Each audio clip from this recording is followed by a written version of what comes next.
اللہ تمہارے فیصلے میں برکت عطا کرے بیٹی، اور تمہیں اس فیصلے پر ہمیشہ قائم رکھے۔ سب سے پہلے تمہیں کلمہ شہادت پڑھنا ہوگا، میرے ساتھ ساتھ تم دہراتی جاؤ۔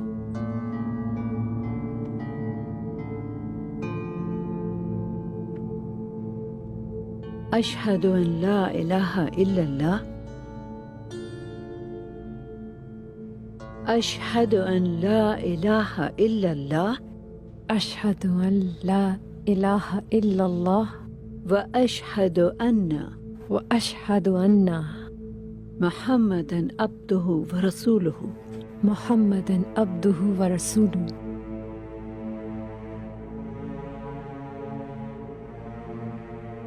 کیا میں مسلمان ہو گئی ہوں؟ اب تم زبانی طور پر مسلمان ہو، لیکن میری بیٹی مسلمان وہ ہے جس کے ہاتھ اور زبان سے دوسرے محفوظ رہیں۔ مسلمان کا دل ایمان اور اعتماد کا گھر ہوتا ہے، غداری کا گھر نہیں میری بچی۔ تم پر بھروسہ کرنے والوں کے ساتھ خیانت نہیں کرنا، ٹھیک ہے؟ آپ نے مجھے خیمہ دیا، مجھے اپنے سائے میں لیا، میں آپ کو کیسے دھوکہ دے سکتی ہوں؟ نہیں بیٹی، ایسی بات نہیں۔ صرف ظاہری مسلمان بننے پر راضی نہ ہو، ایک اصل مسلمان بنو تاکہ تم نجات پا سکو۔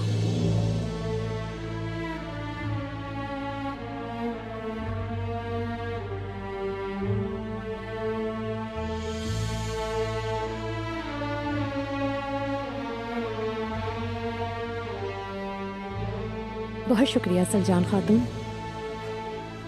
اب میں اجازت چاہوں گی۔ اجازت ہے تمہیں میری بچی، اللہ تمہارے راستے آسان کرے۔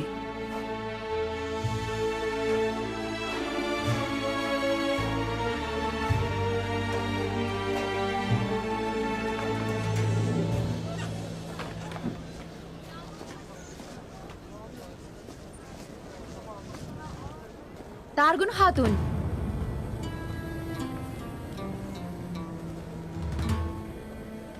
انشاءاللہ خیر ہوگی بالا خاتون۔ میں دیکھ رہی ہوں کہ تم نے انشاءاللہ کہنا سیکھ لیا ہے تارگن۔ میں مسلمان ہو گئی ہوں۔ کیا واقعی ایسا ہے یا یہ تمہاری کوئی نئی چال ہے؟ کیسی چال بالا خاتون؟ کیا ابھی بھی آپ کو مجھ پر اعتماد نہیں؟ تو بتاؤ، تم نے مسلمان ہونے کا کیوں اچانک ہی فیصلہ کر لیا؟ عثمان صاحب کی باتوں اور رویے نے مجھے حیران کر دیا۔ مجھے معلوم ہوا کہ انہیں اتنا عظیم انسان جس نے بنایا وہ ان کا دین ہے۔ اب سے تم عثمان صاحب کا نام دوبارہ ہرگز نہ لینا۔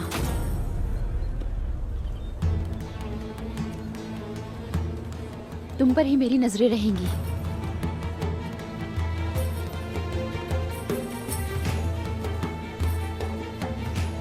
نہ اپنی زبان سے نہ اپنے دل سے نکالوں گی انہیں، لیکن اب تم ہمارے درمیان نہیں رہو گی بالا۔